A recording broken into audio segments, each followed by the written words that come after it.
Worried about flooding in the Woodlands? If you're thinking about moving to the Woodlands, Texas, you've probably Googled one thing already: flooding. And if you haven't yet, you will. So today I'm giving you the honest, data-driven answer about flood risk, what the Woodlands has done to prevent it, and what you absolutely need to check before buying a home here. So back to the big question: does the Woodlands flood? Let's start with some honest answers. Yes, there are a few parts of the Woodlands that have experienced floods during extreme events, particularly during Hurricane Harvey in 2017. But here's what's important. The Woodlands is not Houston.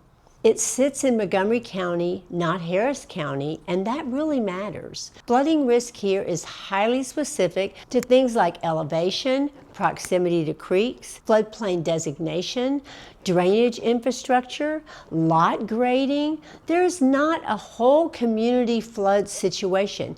It's hyper-localized, hyper-localized. And let's talk about why the Woodlands looks different. It was designed by George Mitchell and a legendary planner named Ian McHarg. They didn't just want to make a suburb, they wanted to build with nature. Most cities use concrete gutters and pipes to rush water away. The Woodlands uses something McHarg called ecological plumbing. The swales. Notice those wide grassy ditches throughout the Woodlands? Those aren't just for show. They are designed to slow water down and let it soak into the ground. The green belts, those 220 miles of trails, they double as drainage corridors.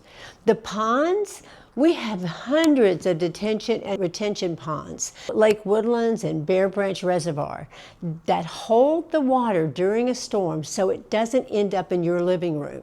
When you see a ditch full of water after a rain, don't panic. That means it's doing exactly what it was designed to do. It's holding the water in the green spaces so it stays out of the living spaces.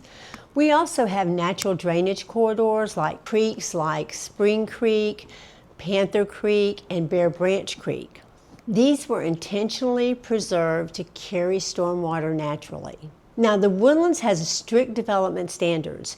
Builders must comply with elevation requirements, drainage standards, and floodplain mapping regulations. They have continued infrastructure investment. Montgomery County and the Woodlands Township continue drainage improvement projects post-Harvey. Harvey was a historical rainfall event with over 50 inches of rain in some areas. Even well-designed systems can be overwhelmed by record-breaking storms. What we saw, homes near creek corridors had higher risk. Some homes outside floodplains flooded, and some homes in floodplains did not flood. So flood maps are basically statistic models, typically the 100-year floodplain. But extreme weather can exceed the models. This is why we look beyond just the FEMA map. Here is what buyers really need to check before purchasing a home. If you are relocating here, this is the most important section. First up, number one, check the FEMA flood zone designation. Is the home in a zone X, which has minimal risk, a zone AE, which is the 100-year floodplain, or a 500-year floodplain, which is zone X500? Also look at the seller's disclosures. Texas requires sellers to disclose prior flooding, so read it really carefully. And also there could be an elevation certificate if it's applicable. Now, especially important in AE zones, a home could be in an AE zone and never flooded with an elevation certificate that raises the house above the floodplain. Also check the drainage patterns on the lots. Walk the property. Look at things like, does the sloping go away from the house or toward the house? Where are the downspouts directed? Signs of past water pooling. You know, the best time to go look for a house or go house shopping is right after a rainstorm. So consider flood insurance also. Even in Zone X, many homes outside floodplains flooded during Harvey.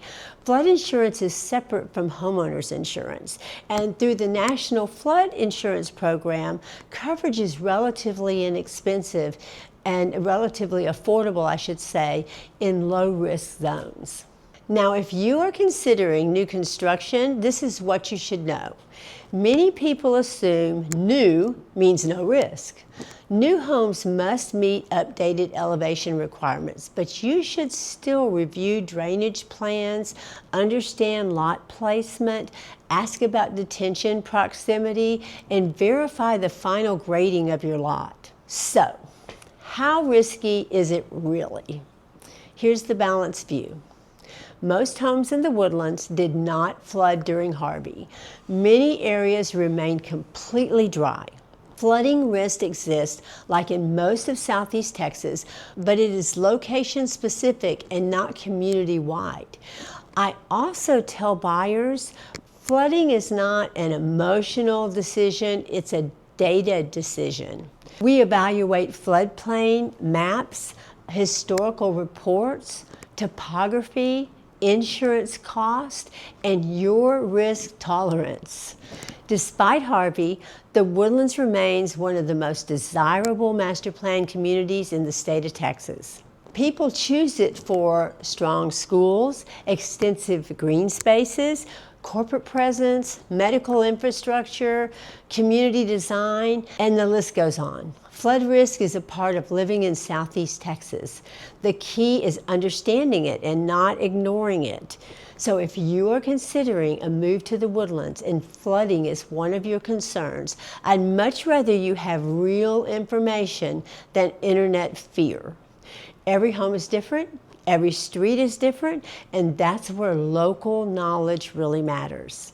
I'm Cheryl Vecchio with the Vecchio Group at eXp Realty, and I'd like for you to feel free to reach out to me at any time. I'm happy to look at specific addresses with you and walk through the flood data together. If you would like more information about real estate in our area or flooding in the area, please feel free to reach out to me directly, or you can check the calendar link below and book a meeting with me. Thanks so much for watching, and I look forward to chatting with you.